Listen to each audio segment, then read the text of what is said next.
Hello students, मैं अमोल शर्मा और आज हम जो चैप्टर शुरू करेंगे वो है आपकी क्लास 11th की अकाउंटेंसी का chapter number 19,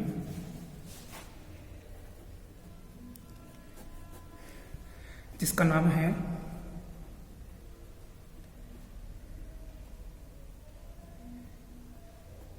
financial statements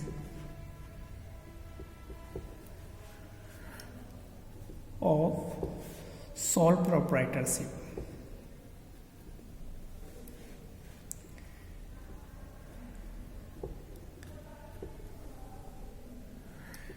sole proprietorship. देखो बेटे, चैप्टर का नाम ध्यान से पढ़ेंगे, financial statement of sole proprietorship. सबसे पहली बात तो हम समझेंगे कि ये सोल प्रोप्राइटर होता कौन है। देखो, सोल का मतलब होता है आपका सिंगल और प्रोप्राइटर का मतलब होता है आपका ऑनर।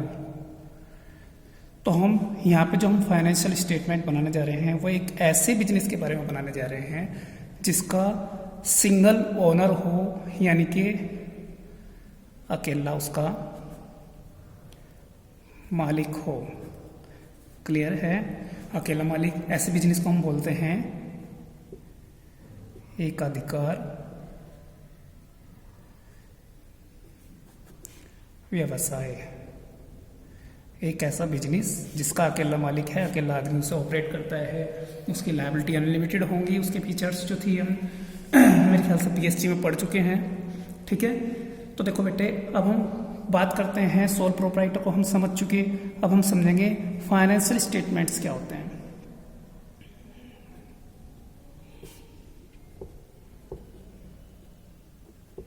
फाइनेंशियल स्टेटमेंट्स, देखो बच्चों, फाइनेंशियल स्टेटमेंट होते क्या हैं, तो हम कह सकते हैं कि these are the statements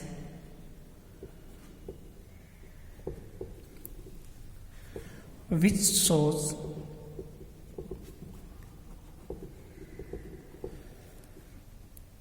the financial performance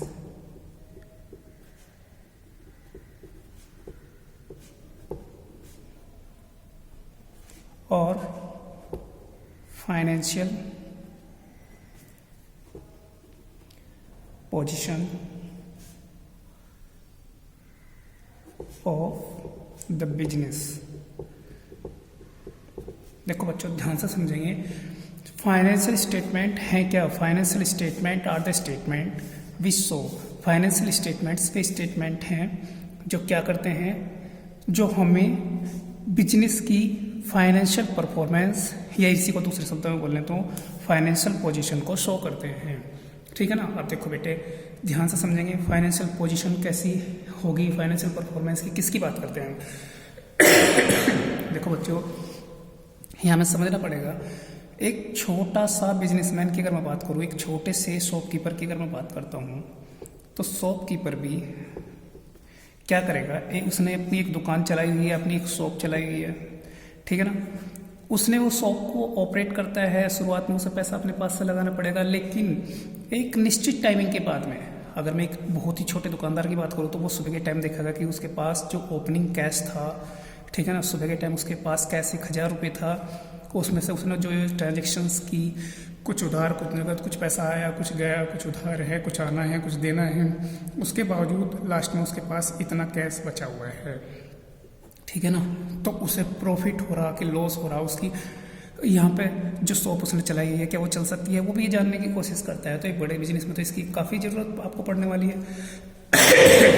तो फाइनेंशियल स्टेटमेंट कौन सी स्टेटमेंट है, वे स्टेटमेंट हैं जो एक फाइनेंशियल ईयर में, ठीक है ना, आपको फाइनेंशियल ईयर के एंड में आपकी फाइनेंशियल पोजीशन या फाइनेंशियल परफॉर्मेंस को उसके यूजर्स को बताने वाले हैं। अब सबसे बड़ी बात देखो, हम करते हैं कि who are the users of a business. Users, देखो बेटे, यूजर्स की अगर मैं बात करता हूँ तो हम यहाँ पे समझ के चलेंगे कि किसी भी बिजनेस के अंदर जो उसके यूजर्स होते हैं वो दो तरीके के यूजर्स आपको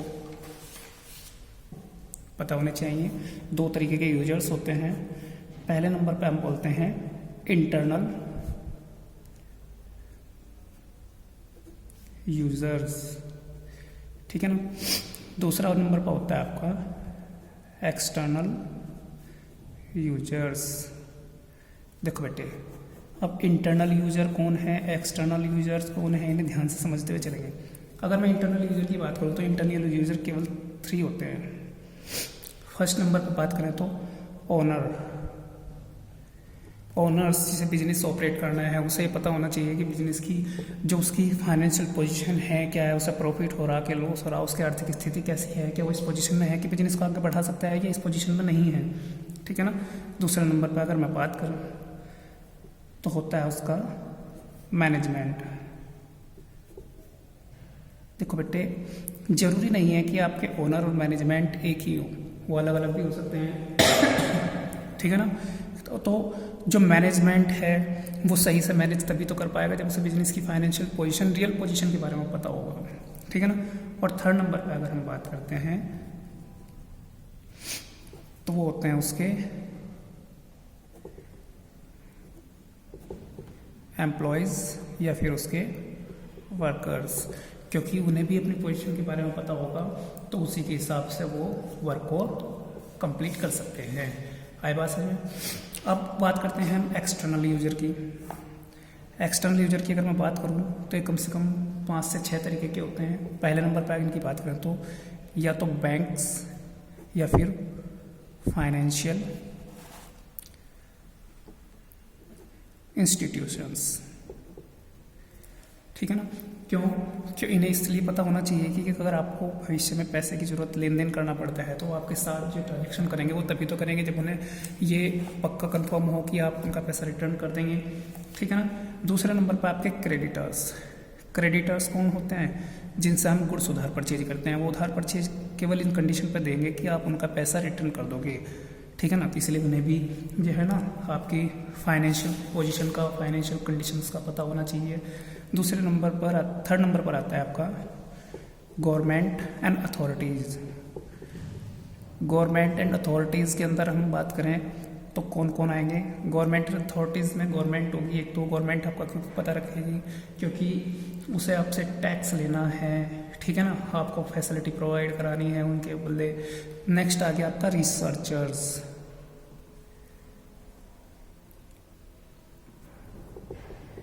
रिसर्चर्स कौन होते हैं, जो रिसर्च करते हैं मार्केट को, ठीक है ना, इंडस्ट्रीज को। उन्हें आपकी जो फाइनेंशियल परफॉर्मेंस है, फाइनेंशियल पोजीशंस हैं, उसके बारे में पता होना चाहिए। नेक्स्ट आ गया आपका, देखो बेटे, प्रोडक्ट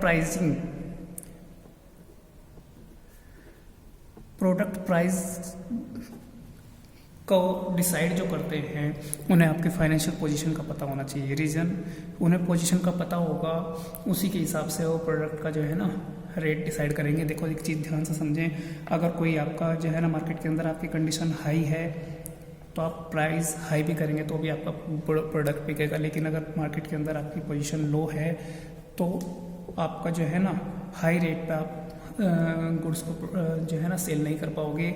और लास्ट की आती है पब्लिक, क्योंकि एक टाइम जो आपके इन्वेस्टर्स होने वाले हैं वो आपकी पब्लिक ही होने वाली है, जनरल पब्लिक, या फिर अगर हम बोले तो एक कंज्यूमर जो आपको मिलने वाला है वो आम पब्लिक से ही मिलने वाला होता है। मुझे पूरी उम्मीद है बेटे यहाँ तक का आप लोग सब समझ चुके होंगे। देखो बेटे, अब हम बात करते हैं यहाँ पे कि जो आपके फाइनेंशियल स्टेटमेंट्स होते हैं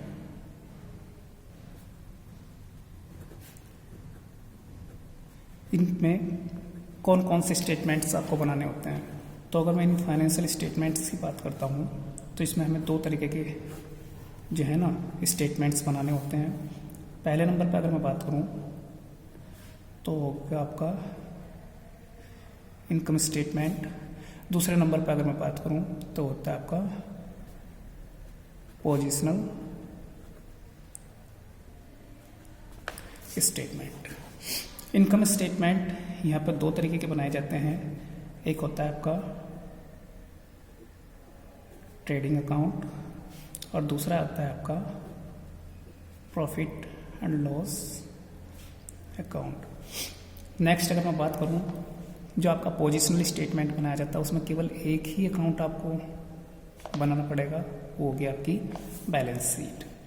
मेन है, इन्हें ध्यान से समझ के चलेंगे। मैं आपको फिर से बता देता हूँ, यहाँ पर दो तरीके के स्टेटमेंट आपको बनाने हैं। एक आपका इनकम स्टेटमेंट हो गया, एक आपका पोजिशनल स्टेटमेंट हो गया। इनकम स्टेटमेंट आपका दो बनते हैं, trading account, profit and loss account, और पोजिशनल स्टेटमेंट आपका सिंगल है जिसमें आपको बैलेंस शीट आपको बनानी होती है। मुझे पूरी उम्मीद है बच्चों यहाँ तक आप लोग अच्छे से समझ चुके होंगे, ठीक है ना। इसके आगे का पार्ट जो है हम नेक्स्ट वीडियो में पढ़ेंगे, ठीक है ना। तब तक के लिए आपको यही तक चैप्टर आपको रिवाइज करना है। Okay, thank you.